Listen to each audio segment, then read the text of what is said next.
کرا نہیں تھا۔ ہاں، افغانستان میں طالب علموں کو طالبان کہہ دیا جاتا تھا، اس پہلو سے تو وہ موجود تھے، لیکن طالبان ایک سیاسی یا عسکری قوت کی حیثیت سے کیسے منظر پر آئے، اس کے لیے ذرا سرسری سا آپ کو جائزہ لینا ہوگا افغانستان کی تاریخ کے پچھلے 30-35 سالوں کا۔ افغانستان میں آپ کو معلوم ہے کئی سو سال سے ایک بادشاہی نظام چل رہا تھا، اور اکثر و بیشتر بڑا اطمینان کے ساتھ چل رہا تھا، امن کے ساتھ چل رہا تھا۔ اگرچہ افغانستان کے جو دیہی علاقے تھے ان میں رہنے والوں کی جو اکثریت، عظیم اکثریت ہے، وہ بڑی شدید مذہبی انداز کی تھی، نماز روزہ اور اس پردہ حجاب یہ ان کے کلچر میں شامل ہے۔ یوں سمجھیے کہ یہ مذہب ہونے کا پہلو بعد میں آتا ہے، ان کے کلچر کا جز ہے۔ لیکن یہ ہے کہ جو بڑے شہر تھے، خاص طور پر کابل، وہ پوری طرح ویسٹرنائز ہو چکا تھا بادشاہ کے نظام کے تحت۔ جب شاہ ظاہر شاہ آئے تھے ایک دفعہ پاکستان، ان کے ساتھ ان کی بیگم بھی تھی ملکہ، اور وہ سکرٹ پہنے ہوئے تھے، ٹانگیں ان کی ننگی تھی، تو لوگ بڑے حیران ہوئے تھے، افغانستان، افغان بادشاہ کی بیگم جو ہے، افغان ملکہ اس لباس میں۔ لیکن واقعہ یہی ہے کہ کابل جو ہے پورے طور پر ویسٹرنائز تھا، اکثر و بیشتر وہاں بھی جو لوگ نچلے طبقات میں تھے ان کے اندر ظاہر بات ہے کہ مذہب کا وہ جو کلچر ہے ان کا وہ موجود تھا۔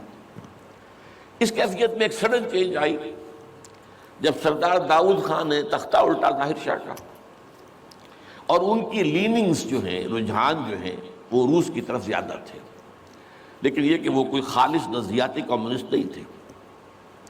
اس کے بعد آپ کو یاد ہوگا یکے بعد دیگرے کئی قتل ہوئے، سردار داؤد کو کسی نے قتل کیا، پھر اس کو کسی اور نے قتل کیا، پھر کسی اور نے قتل کیا، اور اس کے بعد آخر میں کیا ہوا کہ روسی فوجیں اور کرمل جو تھا اس کے ساتھ روسی فوجیں آ گئی۔ تو یہ جو ایک تبدیلی ہوئی ہے اس کے خلاف جو ہے اسلامی قوتوں کی طرف سے ریزنٹمنٹ آئی، اس لیے کہ اگرچہ ان تبدیلیوں کے دوران کمیونزم جو ہے وہ کم سے کم جو شہری علاقے تھے افغانستان کے، اس میں مضبوط قدم جما چکا تھا۔ پارٹیاں دو تھیں، پرچم اور خلق، لیکن ان دونوں کے درمیان فرق وہی تھا جو رشین ریولوشن میں مولشوکس اور بولشوکس کا تھا۔ پارٹیاں دو لیکن نظریہ ایک، کمیونزم ایک، قیادتیں دو جدا، دو پارٹیاں۔ اسی طریقے سے ان کی پارٹیاں دو تھیں، آپس میں ان کا جو ہے پاور سٹرگل بھی جاری تھی، لیکن کمیونزم کے اوپر وہ بالکل جو ہے پورے متفق تھے۔ اب یہاں پاکستان میں اس کا جو رد عمل ہوا اس کو سمجھیے، جو بہت صحیح ہوا۔ ابھی جب کہ وہ ریزسٹنس شروع ہوئی تھی اور روسی فوجیں نہیں آئی تھیں، ابھی گویا کہ ایک لوکل فینومینا تھا، گویا کہ سب کچھ جو ہے وہ افغانستان کے اندر جس کو میلٹنگ پاٹ کہتے ہیں اسی کے اندر تھا۔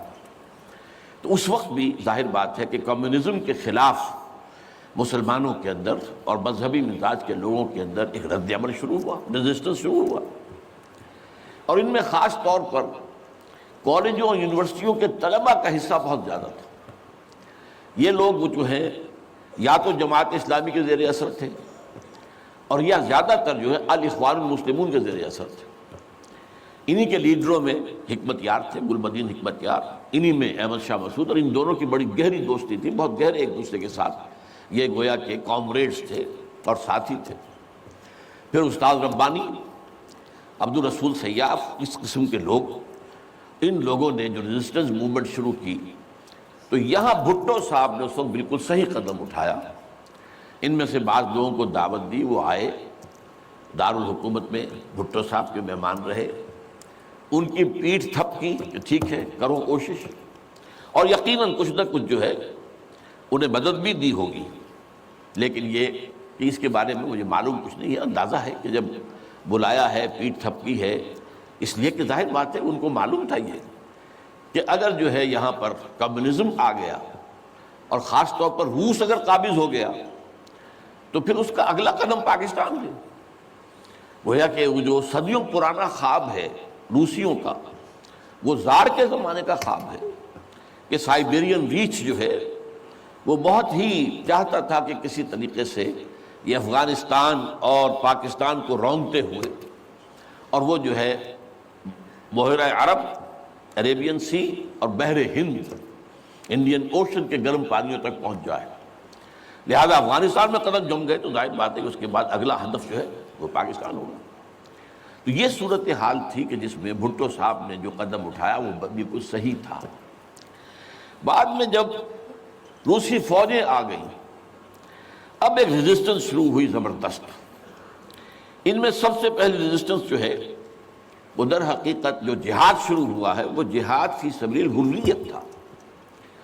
اس کی بنیاد مذہبی نہیں تھی بلکہ آزادی، اس لیے کہ افغان قوم جو ہے وہ غلام رہنے کی عادی نہیں ہے، اس کے لیے ذہناً تیار نہیں، جذباتی طور پر تیار نہیں، یہ پوری تاریخ کی حقیقت ہے۔ یہ چنانچہ اسی زمانے میں جب روس کے خلاف جنگ جاری تھی اور جہاد ہو رہا تھا افغانستان میں، تو مارگریٹ تھیچر ایک دفعہ آئی تھی پاکستان کے دورے پر، اور وہ طورخم پر جا کر انہوں نے خطاب کیا تھا کچھ لوگوں سے، جس میں بڑے تاریخی جملے مجھے آج تک یاد ہیں۔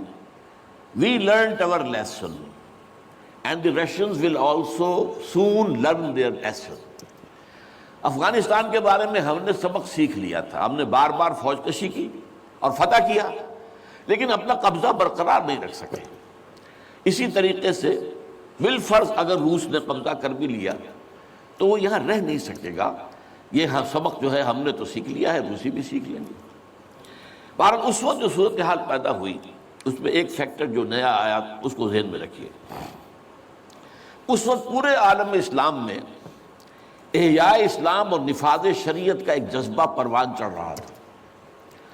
یہ جذبہ شروع ہوا ہے کب؟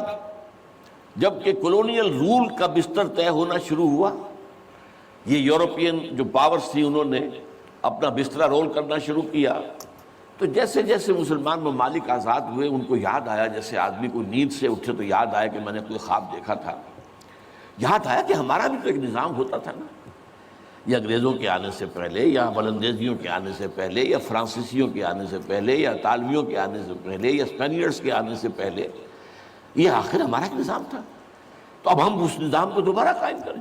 یہ ایک جذبہ تھا، اگرچہ مبہم تھا، واضح نہیں تھا، اور یہ کہ آج کے دور میں اسلامی نظام کیا ہوگا، کیسے ہوگا، اس کے کوئی واضح تصورات نہیں تھے، لیکن جذبہ موجود تھا۔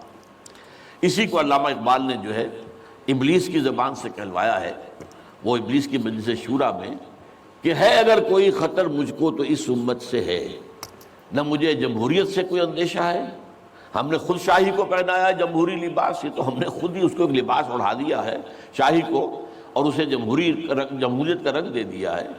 وہ انڈیویجول ساورنٹی کی بجائے ایک پاپولر ساورنٹی، کلیکٹیو ساورنٹی، وہ شرک جو کا تو ہے، کفر جو کا تو ہے، اور نہ مجھے اشتراکیت سے کوئی اندیشہ ہے۔ کب ڈرا سکتے ہیں مجھ کو اشتراکی کوچہ گرد؟ ہاں ہے اگر کوئی خطر مجھ کو تو اس امت سے ہے جس کی خاکستر میں ہے اب تک شرار آرزو۔ یہ جو جذبہ تھا اور یہ جو تڑپ تھی، یہ اگرچہ پورے عالم اسلام میں تھی، لیکن کہیں بھی اس کی کوئی کامیابی کی صورت نظر نہیں آ رہی تھی۔ جذبہ موجود تھا اس وقت ایسا